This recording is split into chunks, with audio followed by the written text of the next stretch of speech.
வாசிங்க.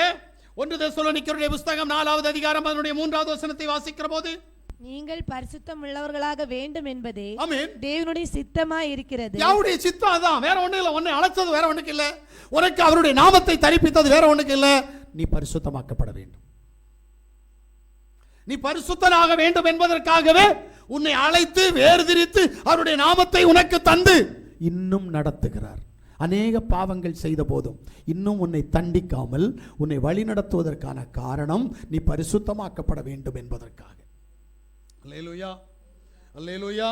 மத்தேயு சுவிசேஷத்துல 7வது அதிகாரத்துல 21வது வசனத்திலிருந்து 27 வரைக்கும் வாசித்தீங்கன்னா, பரலோகத்தில் இருக்கிற என் பிதாவின் சித்தத்தின்படி செய்கிறவனே ஆமென், பரலோக ராஜ்யத்தில் பிரவேசிப்பானே அல்லாமல் என்னை நோக்கி யாவா யாவா என்று சொல்லுகிறவன் அதில் பிரவேசிப்பதில்லை. நல்லா கேட்டுக்கிடுங்க இந்த வசனம்.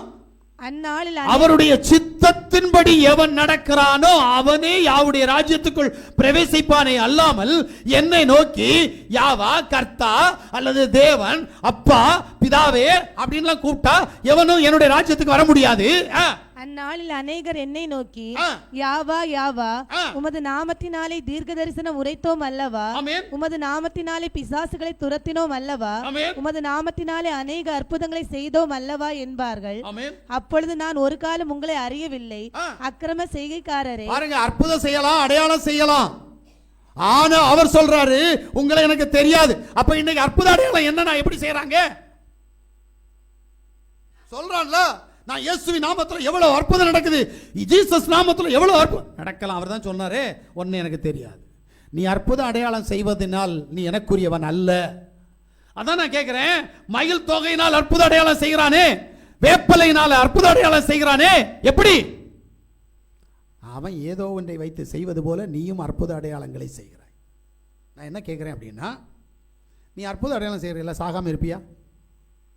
ஒரு சகோதரர் சொன்னார், நான் பரலோகத்திற்கு போனேன்,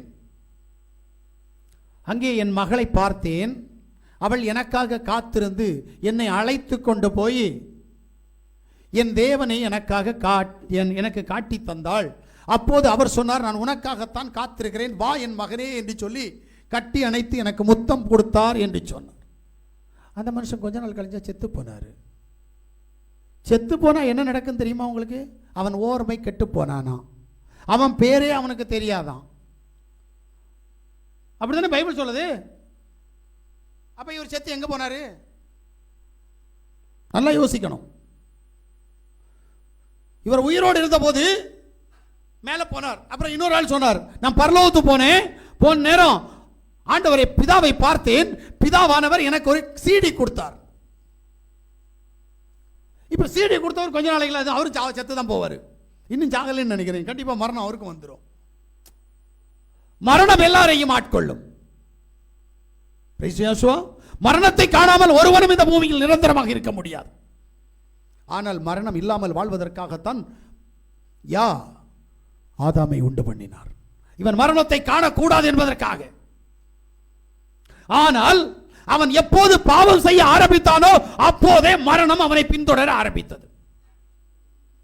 பாவத்தின் சம்பளமாகிய மரணம் ஆதாமை பின்தொடர்ந்தது போல உன்னையும் என்னையும் பின்தொடர்கிறது. பாவத்தினால் தான் மரணம் வருகிறது. பாவம் இல்லை என்றால் மரணம் உன்னை சந்திக்காது. இதை நீங்க புரியணும். முதல்ல ஏன் மரிக்கிறோம் அப்படின்னா பாவம் செய்கிறோம். உண்மையிலேயே ஒன்று சாவதற்காக தேவன் இந்த பூமிக்கு அனுப்பல்ல. இந்த பூமியை நீ ஆண்டு கொள்ள வேண்டும் என்பதற்காக உன்னை அனுப்பினார். ஆனால் இந்த பூமியில் வந்து இந்த பூமியை நீ ஆண்டு கொள்ளாமல் பூமிக்குரியவைகள் உன்னை வஞ்சித்து நீ பூமிக்குரியவைகளில் வஞ்சிக்கப்பட்டு மரணத்தினுடைய ஊடாய் நீ கடந்து போகிறதுனால் உனக்கு மரணம் வருகிறது. அவர் உன்னை எதற்காக அழைத்தாரோ, எதற்காக தெரிந்து கொண்டாரோ, எதை செய்யும்படி அவர் உந்துகிறாரோ அதனுடைய ஊடாய் நீ கடந்து போனால் மரணம் உன்னை மேற்கொள்ளாது. அதனால்தான் பவுல் சொல்லும்போது சொல்றார், மரணமே உன் கோர் எங்கே, பாதாளமே உன் ஜெயம் என்னிடத்தில் எங்கே? முடியாது, ஜெயிக்க முடியாது. ஆனா நம்மளையெல்லாம் அது ஜெயிச்சிருது. என்ன காரணம்? அப்ப நாம சரியில்லை. எந்த அளவுக்கு நாம யாவாகிய யாசுவ மேசியாவுக்கு உண்மையாக இருக்கிறோமோ அந்த அளவுக்கு இப்பிரபஞ்சத்தின் அதிபதியை நாம் அடக்க முடியும். தேவன் ஒரு அதிகாரத்தை கொடுத்தார் தெரியுமா? அற்புத அடையாளம் செய்யறதுக்கு இல்லை, ஒரு அதிகாரத்தை கொடுத்தார். பிசாசையும் அவனுடைய தந்திரங்களையும் எதிர்த்து நில்லுங்கள், அப்போது அவன் உங்களை விட்டு ஓடி போவான். இன்னைக்கு அவனை தான் மாமா மச்சான்னு கூப்பிட்டு இருக்கிறோம். புரியல? யாசுவா ஒரு வார்த்தை சொன்னார், இதோ உலகத்தின் அதிபதி என்னிடத்தில் வருகிறான், அவனுக்குரியது ஒன்றும் என்னிடத்தில் இல்லை. சொன்னாரா இல்லையா? நீ சொல்லு பாப்போம். முடியாதே. ஏன்? நாம அவனுக்குரியதுக்குள்ள இருக்கிறோம். அவனுக்கு உரியதை மட்டும் நாம் சொந்தமாக்கி வச்சிட்டு இருக்கிறோம். நம்முடைய தேவனுக்குரியதை நாம் சொந்தமாக்கவில்லை. அல்லேலூயா. அப்போ தேவ சமூகத்தில் கடந்து வந்திருக்கிற தேவனுடைய பிள்ளைகளே நீங்கள், நான் யாவுடைய பிள்ளை, நான் யாசுவா மீஷாவுடைய நாமத்தை தரித்திருக்கிறேன், நான் இயேசுவை தரித்திருக்கிறேன், ஜீசஸை தரித்திருக்கிறேன் என்று சொல்வதனால் அல்ல, அவருடைய சித்தம் என்ன செய்கிறாய் அதான் வேணும். இந்த உலகம் ஃபுல்லாவே நடிச்சுக்கிட்டு இருக்குது தெரியுமா? உலகத்தில் உள்ளவர்கள் எல்லாரும் நடித்துக்கிட்டு இருக்கிறாங்க. நான் ஒரு நாள் பைபிளை படிக்கிற நேரம் பைபிள் சொல்லுது, மனுஷன் வேஷதாரி. இதுதான் உண்மை. நாம தப்பிக்கிறதுக்கு வேஷம் போடுவோம். நம்ம குடும்பத்தில் என்னெல்லாமோ நடக்கும். பிரச்சனை இருக்குது, போராட்டம் இருக்குது, கஷ்டம் இருக்குது, கடன் தொல்லை இருக்குது, வியாதி இருக்குது. ஆனால் தேவனை தேடு, தேவன் உனக்கு நன்மை தருவாருன்னா தேட மாட்டோம்.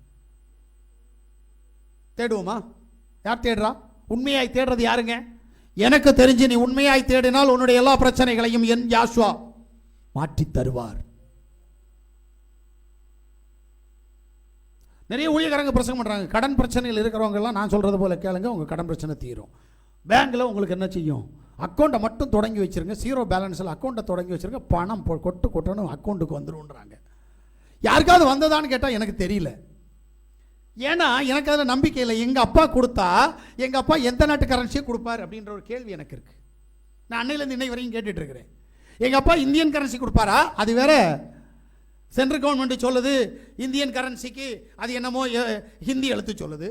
தமிழ்நாட்டு முதல்வர் சொல்றாரு தமிழ்நாட்டு கரன்சிக்கு ரூ போட்டா போதுன்றாரு. இதுலயே இங்க குழப்பமா இருக்குது.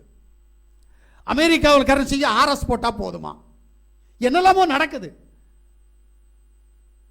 அப்போ அதுல இருந்து நாம் தப்பித்துக் கொள்றதுக்கு வழி என்ன? அப்ப இதெல்லாம் இல்லைங்க. பணம் பொன் பொருள் எல்லாம் தேவன் உனக்கு கொடுக்க மாட்டார். நான் ஒரு நாள் சொன்னேன்னு நினைக்கிறேன், இந்த உலகத்தினுடைய ஐஸ்வர்யத்தை எல்லாம் யாசுவாவுடைய பிள்ளைகளுக்கு கொடுக்கல. ஏன்னா மறுமைக்குரிய ஆசீர்வாதத்திற்காகத்தான் யாசுவா உங்களையும் என்னையும் நடத்தி கொண்டிருக்கிறார். மறுமையில் ஒரு வேதம் சொல்லுது, மறுமைக்கு போறவனுக்கு பெண்ணு கொடுப்பார். எத்தனை பெண்ணு? 7 பெண்ணு 8 பெண்ணு வரைக்கும் கொடுக்கக்கூடியவனுக்கு அங்க போனா கிடைக்காத பொருளை இங்க கொடுக்கிறார். அது ஒரு வேதம். அவங்களுக்கு இந்த பூமிக்குரிய தங்கத்தை எல்லாம் அவங்க கையில் கொடுத்துருக்கிறாரு, பூமியிலேருந்து வரக்கூடிய பெட்ரோலை எல்லாம் அவங்க கையில் கொடுத்துருக்கிறாரு. ஏன்னா அவங்களுக்கு இதெல்லாம் இங்கே அனுபவிச்சு போட்டுன்ட்டு. அங்கே போனால் பெண்ணு மட்டும் தானே கிடைக்கும், சொர்க்கத்தில் போனால் பெண்ணு மட்டும் கிடைக்கும். ஆனால் எனக்கும் உனக்கும் அப்படி இல்லை. வைரம் வைடூரியம் கோமேதகம் அத்தனையும் உன் கால்களுக்கு கீழே கிடைக்கும்படிக்கு யாசுவா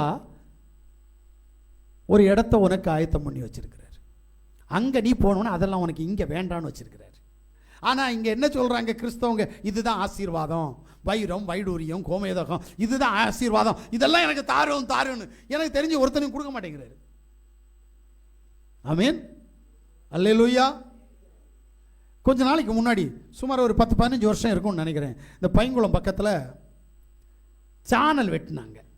அந்த சம்பவம் உங்களுக்கெல்லாம் சரியாக புரியாது. சானல் வெட்டினாங்க, கன்னியாகுமரி மாவட்டம், அதுவும் நம்ம மார்த்தாண்டத்து பக்கத்தில், அதுவும் தேங்காய்பட்டணத்துக்கு மேலே பைங்குளம். சானல் வெட்டிட்டு இருந்தாங்க. வெட்டிட்டு என்ன செஞ்சுட்டானுங்கன்னா இவனு போயிட்டானுங்க. எனக்கு பிறகுதான் தெரியும், வெட்டுனதுல 2 பேர் சிஎஸ்ஐக்காரன், மீதி உள்ளவங்களாம் ஹிந்துக்கள் தான். பரவாயில்ல, அவங்க யாரா வேணாலும் இருக்கட்டும். வெட்டினாங்க. வெட்டினவனுக்கு கிடைக்கல, வெட்டினவனுக்கு கிடைக்கல, ஒன்றும் கிடைக்கல. இவன் வெட்டி போட்டு போயிட்டான். ராத்திரி நேரம் அதில் நடந்து போனவனுக்கு ஒரு பானை இருக்கிற மாதிரி தெரிஞ்சிச்சு. எடுத்து பார்த்தா தங்க கட்டிங்க. நான் அங்கே யோசித்தேன், அதை வெட்டினதில் 2 கிறிஸ்தவம் கூட உண்டான். இந்த பைபிளை தெரிஞ்சோ தெரியாமலோ நம்பியோ நம்பாமலோ இருக்கிறவன், அரைக்குறை நம்பிக்கையோ முழு நம்பிக்கையோ தெரியல, ஆனால் அவனும் அங்கே இருந்த, ஆனால் அவனுக்கு கொடுக்கலையே, ஒரு காயின் கூட கொடுக்கல, ஒரு காயின் கூட கொடுக்கல. ஆனால் மற்றவன்லாம் வாரி வாரி கொண்டு போனான். கொண்டு போனவன்ட்டு எல்லாம் பிடுங்கிட்டான், கவர்மெண்ட் பிடுங்கிட்டான். நீ கேட்க வேண்டியதானே, ஏன் கடவுள் எனக்கு தரல? அவன் 2 பேரும் போய் கேட்க வேண்டியது, நான் தானே ஏன் கொண்டு வெட்டுனேன், ஓட வெட்டுனதே நான், கடவுளுக்கு கண்டு இருக்குதா, கடவுளுக்கு உண்மையில் அவன் புலம்பி இருப்பான். ஏன்னா உனக்கு கொடுக்க மாட்டார், உனக்கு மொத்தமா வச்சிருக்கிறாரு. இந்த உலகத்தை ஜெயித்து போகிறவனுக்கு அதை அனுபவிக்கிற பாக்கியம் எங்க அனுபவிக்கிறது? காலில் போட்டு மிதிக்கிறதுக்கு. புரிஞ்சுக்கணும். கையில் வச்சிருந்து பார்த்து என்ன பண்ண போற? காலில் போட்டு மிதிக்கிறதுக்கு உனக்கு ஒன்னையும் என்னையும் அவர் அழைக்கிறார். ஆனால் நாம் அதுக்கு தகுதி இல்லை. யாவுடைய சமூகத்தில் யாவுடைய சித்தத்தின்படி கடந்து வந்திருக்கிற யாவுடைய பிள்ளைகளே, முதல்ல பிசாசனுடைய இச்சைகளிலிருந்து வெளியில் வந்து யாவுக்கு கீழ்ப்படிதலுக்குள் கடந்து வந்து உங்களை நீங்கள் பரிசுத்தமாக்கினால் நீங்கள் கடந்து போக வேண்டிய வழி தூரம் லகுவாகும். அவர் அவருடைய சித்தத்தின்படி உங்களை அவருடைய ராஜ்யத்திற்குள் உங்களை வழி நடத்துவார். நாம் எல்லாரும் கண்களை மூடுவோமா?